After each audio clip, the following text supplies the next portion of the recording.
This is going to be a list of some of the best staples that you can get in Master Duel. Now, I know this video is probably a few days late, considering that Master Duel's been out for over a week now. But again, for the people out there that haven't watched any videos related to this, this is going to be the video for you. All right, so what's good, YouTube? It's Jay here, and today we're going to be taking a look at some of the most staple cards in the entirety of Master Duel. From hand traps to just overall really good meta cards, depending on what builds you're going to be running, and just some other semi-cheap alternatives here and there for certain cards. And as a matter of fact, I'm actually missing a couple things here. We want to make sure we get a Mystical Space Typhoon in here, of course. And then we also want to make sure we're getting, I just had it on the tip of my tongue, we got for Book of Moon. All right, so let's take a look at this list here. First off, to start with things, we got Effect Veiler. Very good hand trap. It can negate a monster effect. It can also combo with Crystal Needle Fiber into summoning Selene for a variety of different decks like Sky Strikers or even Pendulum Magicians, but usually they have other magicians they're going to use for that combo anyway. Overall, incredible card. I mean, it's ultra rare though, so it's expensive to craft, unfortunately. But there again, there are alternatives to this. You don't need to run Effect Veiler in this meta. Next card we got Droll and Lockbird. I've debated if this card is better than Max C depending on the deck that you're playing against, but one Droll and Lockbird can basically shut your entire opponent's combo off, especially if they do a lot of searching, because it stops them from searching for the rest of their turn except by drawing actual cards. So yeah, outside of the draw phase even. Incredible card. Highly recommend getting it if you haven't already. I have had this card win me more games than Max C has sometimes. I guess it just depends on what you're playing against. Next, we got Magician's Souls. Okay, so the reason I put Magician's Souls here is because this card is incredible in anything that's going to be spellcaster heavy or high level spellcaster heavy, like Dark Magicians or Spirals. It can net you either advantage, or it can net you an extra summon. It can get you extra cards. It's an incredible card. I think if you're going to be running anything like Dark Magician or Spiral, because Master Plan for Spiral is unlimited, I believe. This card's going to be great for that build. Get it if you can. Like, now this card isn't necessarily necessary, but it's an incredible card if you're going to be building those certain kind of decks. It's an extremely necessary card in my opinion. Next we got Max C. You play it during an opponent's turn. You draw cards based on how many times they special summon. And people like to take the bait, or the Max C challenge as they like to call it, and you can just, it can either deck you out or it can win you the game. 9 times out of 10 it'll probably win you the game though. Next we've got Ghost Ogre, Ghost Reaper, and Ash, and then we've also got Ghost Belle. All 4 of the Ghost Girls, all the main ones anyway. This Ghost Ogre is very good for getting certain cards on the field and they activate their effects. I mean, there's nothing bad about that in the slightest. It destroys that card, gets rid of it, gets it out of play. Ghost Reaper is really good if you're playing anti-meta, I want to say. Because you could banish, you could play a bunch of staple extra deck monsters in your extra deck, and those aren't actually relevant to your actual play strategy.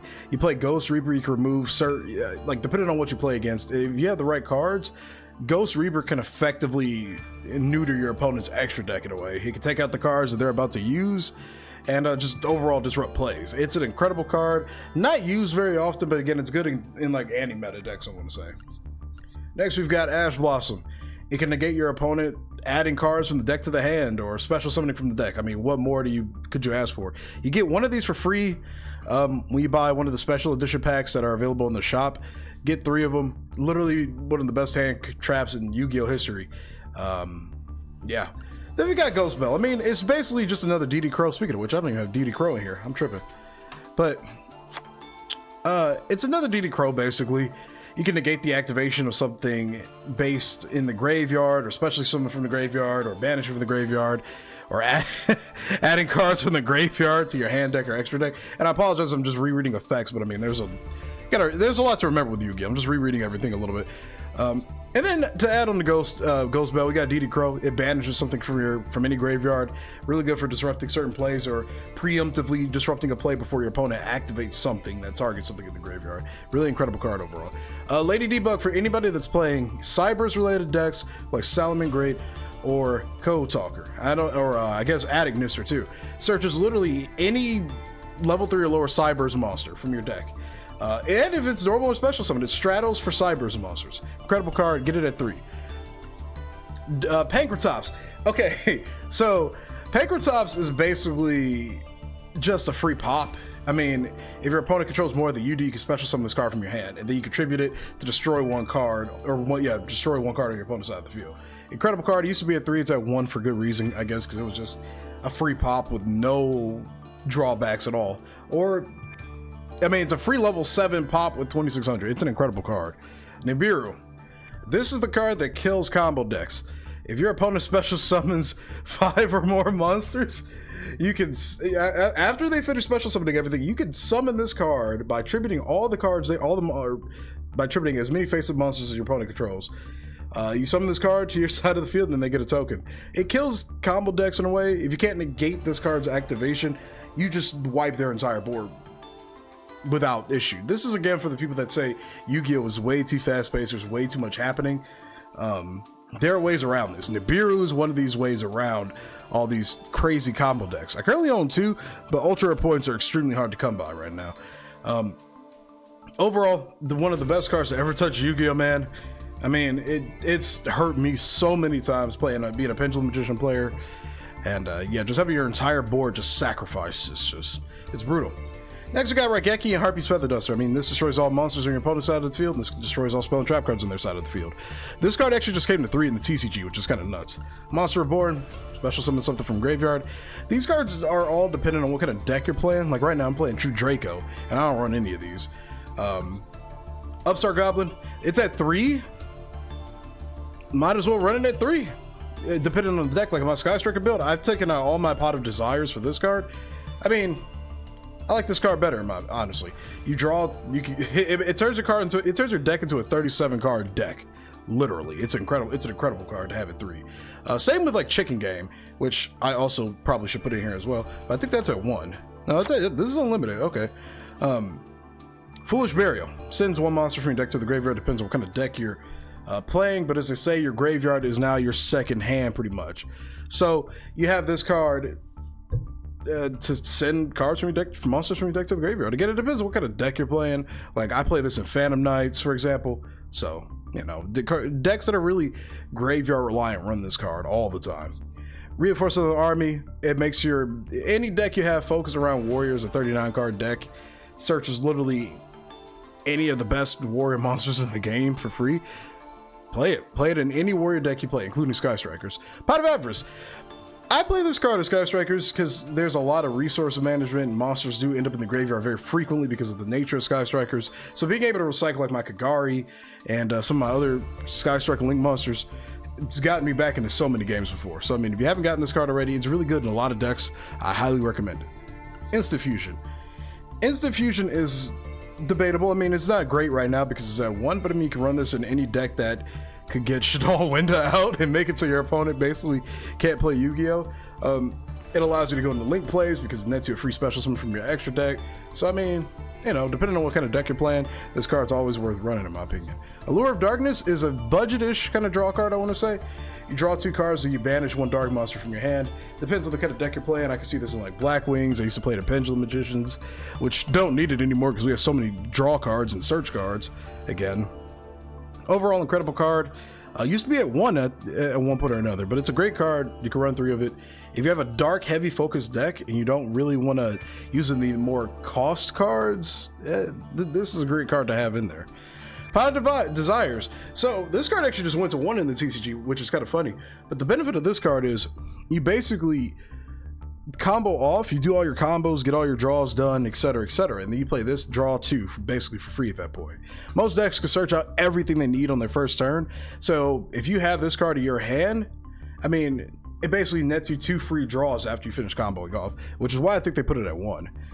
Pot of Extravagance, one of the best cards in the game draw power wise, especially for decks that do not care about their extra deck. I debated on running this on True Draco, but that would require me to run an extra deck and then hope I draw this card, so it's not really worth it. But it just depends on what you're playing. I mean, you can play this in Eldritch. Eldritch does not care about its extra deck at all. So yeah, it's a free +2 using a mechanic that you don't inherently have to use if you don't want to. It's a great card overall. Depends on what kind of deck you're running. Yeah. You got Lightning Storm. It's Harpy's Feather Duster and Raigeki. You choose one or the other effect, basically. It's a board wipe. I mean, if you don't want to run 2 copies or one of these copies, you want something that can do exactly what you need it when you need it, I mean, then you run Lightning Storm. Raigeki's just an overall better monster wipe because it doesn't just target specifically attack position monsters like Lightning Storm does. But this is still a Harpy's Feather Duster regardless. It's a great card. I mean, it's a better going second card too. We don't have a side deck in this game because we're in a best of one format. So it's kind of hard to run cards like this because you don't know what your opponent is playing. You get one game with that opponent. It's very hard. Pot of Prosperity is basically like another Pot of Duality, but again, it's based on your extra deck, so you can run this pretty much in any kind of deck that doesn't care about its extra deck. So you activate this card, you banish 3 to 6 extra deck monsters, then you excavate that same number of cards that you banish from your extra deck, and then you just add one of them to your hand and put the others in the bottom of your deck in any order. I mean, again, if you don't care about your extra deck, you can run this card, or you can run Pot of Extravagance. I think Extravagance is arguably better. Pot of Prosperity nets you something that you actually want, and it allows you to just kind of look through everything. So, I mean, it just depends on what you really want to prefer, what you prefer. Chicken Game is a card I talked about earlier. This card with Upstart basically turns your deck into a 36 card deck. 33 if you run 3 copies of this, and 30, I want to say 32 if you run Terraforming to grab this card. You just draw cards, man. You just draw cards in this. You pay 1,000 life points, draw a card. Either player can activate this, which is one of the downsides of it, but I mean, so. CORSAIR Coliseum is one of the most broken cards to ever touch Yu-Gi-Oh in the history of this game. Like, so I played this True Draco. Basically, I tribute summon 1 True Draco monster and I activate CORSAIR Coliseum. My opponent can only control 1 monster if they don't control more than that already. I worded that really weirdly, but say if I activate this during my opponent's turn and they already have monsters on the field, then this doesn't affect them. But if I go first and I play this, my opponent is locked into having 1 monster on the field at any given moment. It makes people angry. I've seen people just straight up quit in duels I was playing just because I activated this card. It's an incredible card overall. Very broken, and it probably should be banned 100%, but might as well ride it out while you can. MST, Mystical Space Typhoon, does in fact not negate. Destroy 1 spell trap card on the field. It's a quick play. You know, what more can you ask for? And it's a rare. It's extremely cheap to craft. A lot of these cards are really cheap to craft for the... I take the comment back. Book of Moon. You can flip 1 monster on the field face down. That can mess with link summoning because you can't link summon with a face down monster, if I recall. It could disrupt the cards. It could disrupt some plays. I mean, you know, it's a disruptive card that's cheap and easy to craft. Super Poly is debatable. I mean, again, this is more of a side deck card, but I mean, like, you can run any kind of dark fusion monster like Starving Venom Fusion Dragon, or any of the cards that can be summoned like while using any type of monster, including your opponent's monsters. So you play this, I mean, you consume all of your opponent's monsters, summon something to your side of the field, and it can disrupt their plays. Again, it's a better side deck card because when you know what your opponent is playing, you can side this in and the appropriate cards to go with it. Again, it's a better side deck card. Forbidden Chalice is just a cheap version of Forbidden Droplets, basically. You can negate a monster's effect on the field, and you'd be surprised how much that can actually benefit you. It's at 3, and it's a rare, and it's easy to craft. Twin Twisters, discard 1 card, destroy 2 spell trap cards on the field. A slightly better MST with a cost. I mean, if you don't want to run Lightning Storm and you want to keep like a quick play, if you want a quick play, double destruction, I mean, it's worth running if you're comfortable discarding a card. Call by the Grave. It can win you games. You can banish hand traps when they're activated because discarding a hand trap is cost. So if you say your opponent, say you're on your turn and you play like Pot of Desires, you're about to draw your cards. Your opponent tries to Ash Blossom you. You play Call by the Grave. Since that Ash has to go to the graveyard as cost for its effect, you can play Call by to remove that card from play and negate its effects. And that lasts until the end of the next turn. So I mean, but it does have to also be used for hand traps. It can be used for any kind of monster pretty much. So I've used this card as Sky Strikers, and it's won me a lot of games by negating certain opponents' cards in their graveyards, and they couldn't use them until the next turn. It's a great card overall. Crossout Designator is the card designed to counter Call by the Grave. I mean, it negates anything that you banish from your deck, basically. So like, say if I play Ash Blossom, my opponent plays Call By, I can chain Crossout Designator, banish Call By from my deck, negate the Call By. It's an incredible card that was designed to counter this card. Has no real meta relevance in the TCG right now, and no real meta relevance in this current game, because again, I think it's a better going I don't want to say it's a better going second card, but when you know what your opponent's deck is, this is a better card to have in there. But again, we're in a best of one format, so it's kind of hard. Forbidden Droplets is just kind of dumb, honestly. I don't really run it though because it's a better side deck card. Basically, you can sit any number of cards from your hand or graveyard and negate that many effect monsters on the field. Their attack points are also halved, and nothing can be activated in response to this card's activation. On top of the fact that your opponent cannot activate cards with the type that you sent to the graveyard in response to this card's activation. So like if I send a trap card from my hand to the graveyard, they can't activate trap cards in response to this card. It's an incredible card. Ultra rare though, not really worth it at this current time. I want to say it'll be better if we get a actual match based system where we have to play best of threes. So yeah, if we get a best of three format, this game is going to completely change. The meta is going to 110% shift, because right now most decks are built on just winning right out the gate with no real repercussion. We don't have a side deck. So we got Torrential Tribute. I mean, it's a board wipe trap card. Incredible card that is a rare and easy to craft. If you don't have any of the other staples, which you should, because you can get both of these from doing solo missions, and you can get a copy of Lightning Storm for basically free. I mean, it's a really good budget card. If you just want to run a deck with a bunch of board wipes, hey man, that's all up to you. Infinite Impermanence, another hand trap. You can negate a monster's effect on the field, and if this card was set when you activated that card, when you activated it, you can negate everything within that column as well. It's very situational with that effect, but it's worked against me because I've actually summoned a True Draco and played Kaiser Coliseum in the same zone. So I've gotten a monster negate and Kaiser Coliseum negated all at once. When it hurts, it hurts. Solemn Judgment, you could basically just negate a summon or activation of literally anything for half your life points. Incredible card that's also at 3. You get a free copy of this with one of the special packs. And yeah, it's a great card. Solemn Warning. So when a monster would be summoned, or when a spell or trap card or monster effect is activated that includes the effect of special summoning a monster, you can negate it. So yeah, it could stop a lot of different combos. If something like a fusion card is going to summon a fusion monster, I believe this card can negate it. Solemn Warning has always had a weird thing about it. It's like it stops inherent summons, I believe. Correct me if I'm wrong. I'm probably wrong about that. This card's logic always kind of confused me because there were certain cards it could and couldn't stop, and it never made sense to me. All right, now we got Solemn Strike, which is Solemn Warning's bigger brother, basically. You can negate a monster effect and destroy that card for 1,500 life points, or when a monster would be special summoned, kind of similar to this in a way. You can negate it and destroy it. You can negate that summon and destroy it. Imperial Order, and negates spell and trap cards on the field. It just got banned in the TCG. It kills Sky Strikers, literally. It kills Sky Strikers 100%. And as a matter of fact, speaking of killing cards, Anti-Spell. Let's talk about Anti-Spell. This is a card that should be in here as well. It's basically Imperial Order, but at 3. It has the benefit of being usable on the next. It has the benefit of making the spell card usable on the next turn, pretty much. Skill Drain. It negates all monster effects on the field for 1,000 life points. Summon Limit is in here because it can stop special summoning a lot. You can only special summon up to 2 times a turn. Incredible card. I mean, if you're running a really hardcore go first control deck, I mean, you can stop your opponent's plays just like with so many other cards in this listing. Then we've got Vanity's Emptiness, which was a card that was banned years ago in the TCG.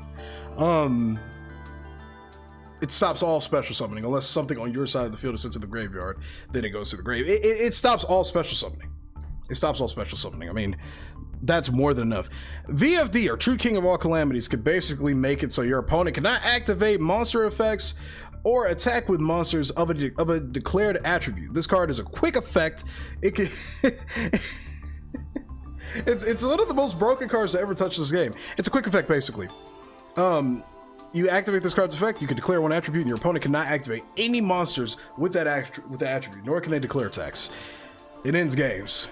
Zeus is a very stupid and broken card that can be summoned for free, basically. You attack directly with an Xyz monster.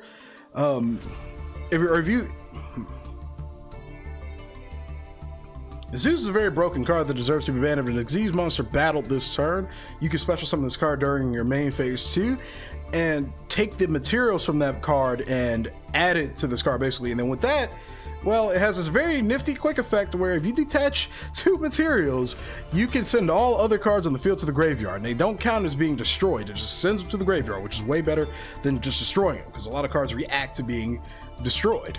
And another thing to note with this is it being a quick effect means you could chain this card multiple times in the same chain. I've seen people try to negate this card and they'll just re-chain with Zeus again. That only works if you have multiple materials on it, so this card really works well in like Zodiacs, because those cards are based around getting multiple materials under an Xyz card. So if you have 4 Xyz materials under this card, basically you have 2 free board wipes that are not once per turn. So again, like say if you activate this card, then I chain I don't know, like Skill Drain to this card. You can chain this card again if you have the materials to re-wipe the board again, because that's just how Yu-Gi-Oh works. It's very broken. Heavy Metal Foes Electromite is the most staple link card for any Pendulum deck. It nets you so much advantage. I mean, it searches you things, it destroys you things, which can trigger the effects of other Pendulum monsters, especially Pendulum Magicians. I'm just going to tell you this right now. Get this card if you're playing Pendulums. It is the best card for your deck. CORSAIR Needle Fiber is a card that allows you to link climb, basically, or summon some insane synchro tuners from your extra deck, basically. But the benefit of this card is it can also help you link climb into cards like Selene. I'll get to that in a moment. But it special summons a tuner monster from your deck, and that's just free advantage, man. It used to be really good with like summon sorcerers way back in the day because of the whole link climbing aspect. You summon this card, you get a free extra summon that you can go into a link 3. It's an incredible card. Predator and Verte Anaconda is debatable for this list because Dragoon is banned and Destiny Hero Destroy Phoenix Enforcer is not in the game yet. But basically this card allows you to fusion summon for free by paying 2,000 life points pretty much. You send a fusion or a polymerization from your deck to the graveyard, and then you summon a card that meets the requirements of that fusion monster, of that fusion spell basically. It's a stupid card.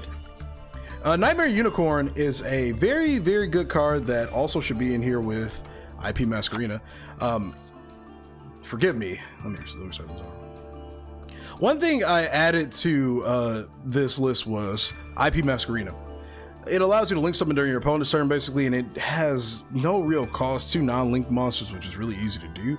And this card allows you to link summon into things like Nightmare Unicorn, which when this card is summoned, you discard a card and you bounce 1 card from your opponent's field back to their hand. So I mean, like, your opponent's doing other combos, they do so-and-so, they can only summon certain cards once per turn. You go IP Masquerena, you use this to link summon with another monster your side of the field into Unicorn, and you just get a free bounce. Selene is one of the best cards for Magician decks, especially Spellcaster decks, anything that uses a lot of spell cards like Sky Strikers. So what I was talking about earlier is you get CORSAIR Needle Fiber on the field by link summoning it. Then you summon like Effect Veiler, which is a spellcaster. You could then use that to summon Selene, and its effect basically is based on the number of spell cards on the field and in the graveyard. This card gets counters up to that number. You could then remove 3 counters once per turn to special summon a monster, or you can special summon a spellcaster from your hand or graveyard. So basically, you link summon. It's an extreme link climbing like system basically. Summon Needle Fiber, Effect Veiler, Selene, use Selene to bring back your Effect Veiler, and then now you have the materials to make a link 4 like Access Code Talker. It's a very good card. I'm sorry if these explanations are really all over the place, but there's a lot of combinations in this game, man. Broil Sword Dragon is one of the best boss monsters to ever touch Yu-Gi-Oh! Can't be destroyed with battle. Once per turn, you can change an attack position monster to defense position, and this card can make a second attack, and nothing can be activated into this card's, in response to this card's activation. And then if this declares an attack on the face of a monster, it can gain an attack equal to half of that monster's attack. And it also halves that monster's attack. It ends games. So you attack with this card, you do all your shenanigans, you attack with this card, you change one of your monsters to defense position, go for the attack again, have the attack of the monster you're attacking, and gain half of that. It ends games. It's broken. Appaloosa is an extremely potent link monster. If you can get this card on the board early, you can basically do all your combos without hesitation because you can negate things like Nibiru.